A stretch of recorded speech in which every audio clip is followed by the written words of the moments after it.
Holland, Portugal, Spain وغیرہ کی فتوحات سے مغربی یورپ میں سرمایہ داری کا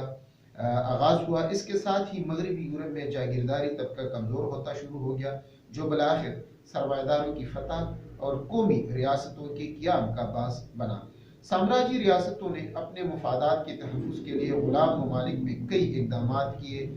جس میں چند ایک یہ بھی ہے کہ زمین کی نجی ملکیت رائج کی گئی ہے، اور زمین سفید فارم آبادکاریوں کو الاٹ کر دی گئی تاکہ گندم کے بڑے بڑے فارم جو ہے وہ بنا سکے۔ نو آبادیاتی جو علاقے تھے یا ملک تھے، غیر ملکی سرمایہ کاروں کے ذریعے کانکنی تجارت یا نقد فصلوں کی کاشت، ریلوے، سڑکیں اور بندرگاہوں کی تعمیر کا کام شروع کرایا جاتا ہے۔ متاثرہ جو مقاصد کے لیے مقامی آبادی کو اجرت یعنی مزدوری کے لیے دی جاتی تھی۔ یہ دوسرے ممالک سے، افریقہ وغیرہ سے مزدور لائے جاتے تھے۔ اس کا مطلب کیا ہوا؟ اس کا مطلب یہ ہوا کہ آپ جب کسی علاقے پر جو ماضی میں ہوا ہے، آج سے تھوڑا سا اب اس میں کچھ تبدیلی بھی آئی ہے، وہ میں آپ کو بتاؤں گا کہ آپ ان علاقوں کو پورا قبضے کرتے تھے، وہاں کی تجارت کو، وہاں کی کاشتکار کو، وہاں کی صنعتوں کو، وہاں کے سرمایہ کو، اور مقامی جو لوگ ہوتے تھے ان کو اپنے زیر اثر رکھتے تھے، اور وہ آپ کے ماتحت ہو جاتے تھے۔ اس کو جو کام ہوتے تھے، بڑے بڑے ریلوے لائن بچھانا وغیرہ یا دوسرے کام، وہ آپ کرتے تھے، اور جو وہاں کی مقامی آبادی ہوتی تھی وہ آپ کے ساتھ اجرت پہ کام کرتی تھی۔ سامراجیت میں ہم نے دیکھا ہے کہ جو مقامی صنعتیں ہوتی ہے وہ تباہ ہو جاتی ہے، اور ان کے دوسرے ان کو تباہ کیا جاتا ہے، اور اگر کوئی مقامی طور پر خام مال ہے یا کوئی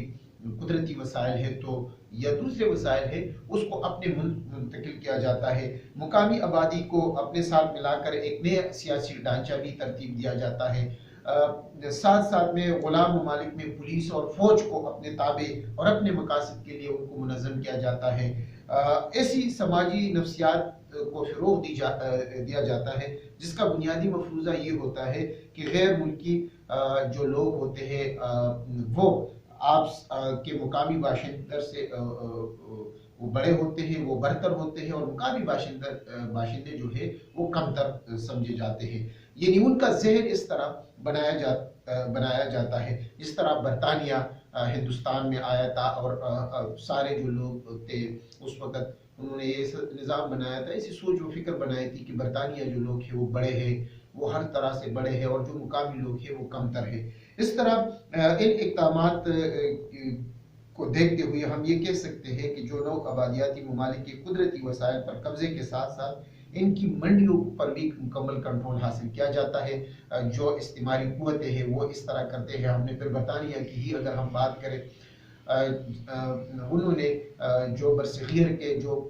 تجارت کے حوالے سے جو کام ہوتے تھے، یا منڈیوں پر صنعت کے حوالے سے مقامی جو بھی کام ہوتے تھے، انہوں نے اس کو قبضہ کیا یہاں پر، اور اس تمام جو یہاں سے قدرتی وسائل تھے یا جو چیزیں تھی وہ اپنے ملک برطانیہ لے جاتے تھے، اور لوگوں کو اپنے قبضے میں لیا گیا تھا۔ 20ویں صدی کے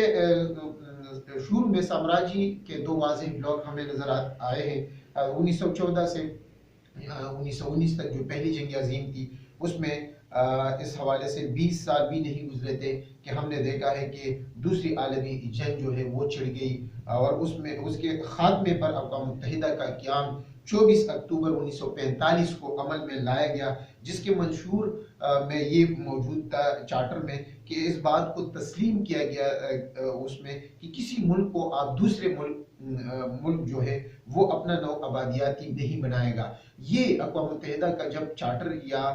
جو منشور بنایا گیا، اس کے بعد اس میں یہ واضح طور پر لکھا تھا کہ اس کے بعد سامراجیت کی نئی استعماریت، نیو کالونیزم کی شکل اختیار وہ کر گئی، لیکن اس کے بعد نئی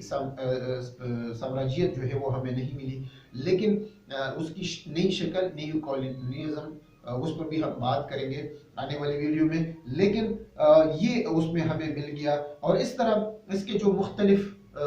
سرگرمیاں ہے تاریخ کے حوالے سے، اس کا اگر ہم جائزہ لیں کہ برطانیہ سامراجیت جو تھی، برطانیہ کی جب ہم بات کرتے ہیں تو اس کی سامراجیت میں جس طرح میں نے آپ کو بتایا کہ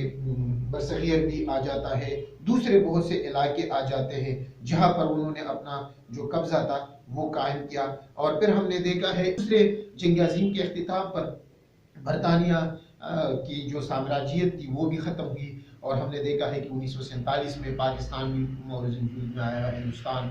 بھی آزاد ہوا، بنگلہ دیش تو پاکستان کا حصہ تھا اس وقت، بعد میں آزاد ہوا، لیکن دوسرے علاقے جو یہاں کی صرف میں آپ کو مثال دے رہا ہوں۔ اس طرح برطانیہ کے بارے میں یہ کہا جاتا ہے تاکہ وہ لوگ خود کہتے تھے کہ ہمارا جو سورج ہے برطانیہ میں سورج غروب نہیں ہوتا۔ اس طرح فرانسی سامراجیت کی جب ہم بات کرتے ہیں، 1880 میں فرانس کی سامراجیت بھی وہاں بھی اس کا افتتاح ہوا فرانس کا، اور ہم نے دیکھا ہے کہ اس میدان میں تقریباً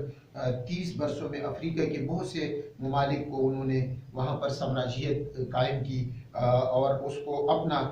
جو ہے فتوحات کر کے اپنا اس کو سمجھتے تھے، اور وہاں کا جو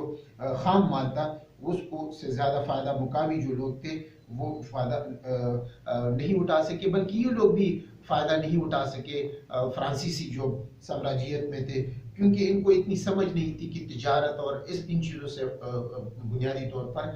فائدہ اٹھانا چاہیے، تو اس لیے وہ بھی ناکام ہوئے۔ پھر جرمن سامراجیت کی اگر ہم بات کریں تو 19ویں صدی میں جرمن جو ہے سامراجیت کا آغاز ہو جاتا ہے۔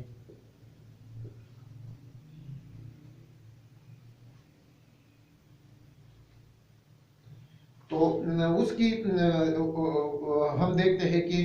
جرمنی کی 19ویں صدی میں سامراجیت کے خیالات وہاں پر بھی پیدا ہوئے، اور ان کا وزیر اعظم جو ہے کیپ ایلن کے دور میں جرمنی سامراجیت کا آغاز ہوا باقاعدہ طور پر۔ اس نے افریقہ میں سوڈان کے بعض علاقوں اور بحر الکاہل میں مجموعی الجزائر پر بھی جو ہے وہ اکتفا کیا، اور چین کا بھی ایک علاقہ کوچو جس کے کہتے ہیں اس کے ہاتھ میں آیا۔ تو پھر ہم جرمنی کی جو سامراجیت ہے وہ ترکی کے سلطان سے انہوں نے کچھ مراد لیے، اور بغداد ریلوے انہوں نے لے لیا، اور اس طرح وہ آگے بڑھتے گئے۔ لیکن پھر ہم نے دیکھا ہے کہ 1914 میں جب پہلی جنگ عظیم شروع ہوئی تو جرمنی کے یہ جو ارادے تھے سامراجیت کے وہ ختم ہوئے، اور دوسرے عالمی جنگ میں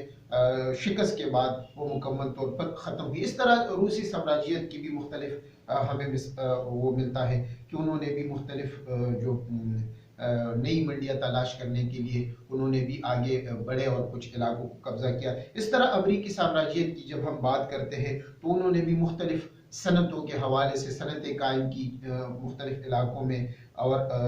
جو یورپ کے مال پر ٹیکس زیادہ لگایا اور اپنے مال کو زیادہ اہمیت دی۔ اس طرح ہم نے پھر دیکھا ہے کہ دوسری عالمی جنگ کے اختتام پر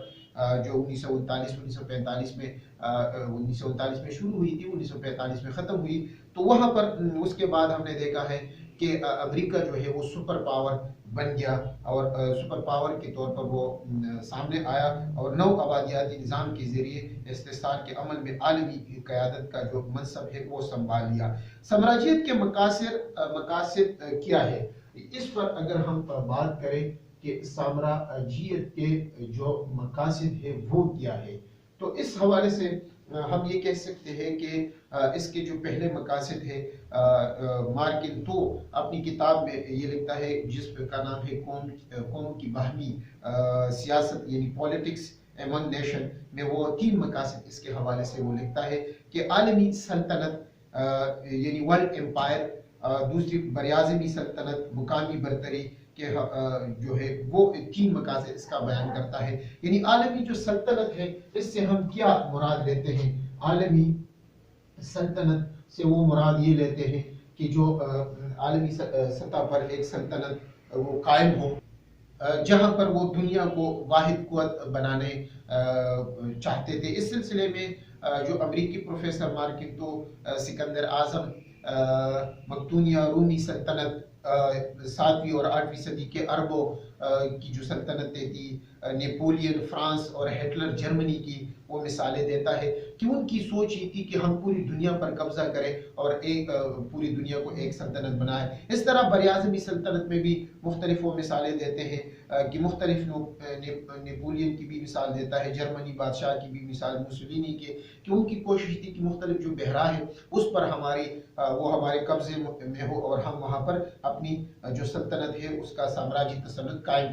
کریں۔ اس طرح مقامی برتری کی جب ہم بات کرتے ہیں تو اس کی بھی وہ لکھتے ہیں کہ 3 اقسام وہ اس حوالے سے دیتے ہیں۔ پہلے میں یہ آپ کو بتا دوں کہ مقامی برتری سے مراد وہ ہے جو مقامی سطح پر آپ کے پاس جو قوت ہے وہاں پر وہ آپ قائم کرنا چاہیں، جس میں کی مثال ہم یہ لے سکتے ہیں کہ جو اقتصادی طور پر، معاشی طور پر وہ علاقے جو ہے قبضے میں ہو، جس طرح بھارت اب کوشش کر رہا ہے کہ وہ علاقائی سطح پر جو ہے اپنے تسلط قائم کرے۔ تو مارکوتونی تینوں اقسام کی وضاحت کچھ اس طرح کرتے ہیں کہ جرمنی، بسمارک جو ہے جرمنی کو وسطی یورپ کی بڑی طاقت بنانا چاہتا تھا۔ اس طرح مقامی برتری کی مثال وہ یہ دیتا ہے کہ ولیم ہنری اسے تمام یورپ میں طاقتور دیکھنے کا خواہاں تھا۔ براعظمی سلطنت کی مثال وہ یہ دیتا ہے کہ جب ہٹلر نے جرمنی کو دنیا کی واحد طاقت بنانا چاہتا تھا۔ یہ تینوں عالمی سلطنت کی مثالیں ہیں۔ اس طرح ہم دیکھتے ہیں کہ موجودہ دور میں جو بھارت ہے وہ جنوبی ایشیا میں مقامی سطح پر یعنی بڑی طاقت بننا چاہتا ہے۔ مقامی برتری کی مثال دی جا سکتی ہے۔ سامراجیت کے دیگر مقاصد بھی ہے، یعنی اقتصادی مفادات کا حصول ہو، یعنی اقتصادی طور پر جو مختلف ملکوں میں قدرتی وسائل ہے یا منڈیاں، سائنس و ٹیکنالوجی، وہ ان کے قبضے میں ہو۔ اور ماضی اور حال میں کہ اگر ہم صرف یہ فرق ہمیں صرف نظر آتا ہے کہ پہلے طاقت کے ذریعے علاقوں پر قبضہ کیا جاتا تھا، اب اقتصادی معاہدوں جو ہے اقتصادی معاہدے کیے جاتے ہیں، ایگریمنٹ مختلف، اور اس کے ذریعے کسی اپنے مقصد کو کوئی بھی ملک جو ہے وہ اپنے مقاصد کو اپنے تکمیل تک پہنچاتا ہے۔ یعنی اس سلسلے میں آج کے دور میں جو ہے اقتصادی معاہدے کیے جاتے ہیں، یعنی امریکہ پاکستان کے ساتھ معاہدہ کرتا ہے کہ ہم یہ کریں گے، ہم یہ کریں گے آپ کے ساتھ، چین آپ کے ساتھ سی پیک جیسے یا مختلف معاہدے کرتا ہے، اور وہ آپ کے ساتھ وہ آپ کے ملک پر قبضہ نہیں کرتا، نہ آپ کے کسی علاقے پر قبضہ کرتا ہے، کیونکہ یہ اب پہلے جو تھے ممالک جس طرح ہم نے جرمنی، فرانس، برطانیہ، روس، امریکہ کی بات کی، لیکن اب وہ تبدیل ہوا ہے۔ اب یہ ہے کہ اقتصادی معاہدے کیے جاتے ہیں، مختلف شکل میں مختلف معاہدے کیے جاتے ہیں، اور وہ اس طرح وہ سامراجی جو ہے اپنی قوت برقرار رکھتے ہیں۔ اس طرح قومی وقار کی اگر ہم بات کریں کہ یہ لوگ جو بعض سامراجیت کی وکالت کرنے والے بعض ماہرین ہیں، وہ ان کا خیال ہے کہ اقتصادی مفادات تو اپنی جگہ، اس کے علاوہ قومی وقار کی بھی وہ بات کرتے ہیں کہ سلطنت برطانیہ کی وہ مثال دیتے ہیں کہ وہاں پر لوگ بڑے فخر سے یہ بات کرتے تھے کہ سلطنت برطانیہ میں سورج غروب نہیں ہوتا تھا، جس طرح میں نے آپ کو پہلے بھی بتایا۔ اس طرح موسولینی کی وہ مثال دیتے ہیں کہ انہوں نے ان کا یہ کہنا تھا کہ وہ جہاں نقشے پر ہاتھ رکھتے تھے تو وہ کہتے تھے کہ افریقی صحراؤں پر وہ بڑا فخر سے یہ بات کرتے تھے کہ اطالوی جھنڈے تلے جمع ہے، یعنی جو اٹلی کا جھنڈا ہے وہ سب وہ صحراؤں کی مثال دیتے ہیں۔ اس طرح قومی تحفظ اور دفاع کی حوالے سے بات کی جاتی ہے کہ سامراجی ریاستوں کی قومی تحفظ اور دفاع کے لیے اقتصادی، نفسیاتی اور دفاعی اعتبار سے نو آبادیات نے اہم کردار بھی ادا کیا۔ یعنی ہم دیکھتے تھے کہ جب برطانیہ یہاں پر موجود تھا تو انہوں نے پہلی جنگ عظیم میں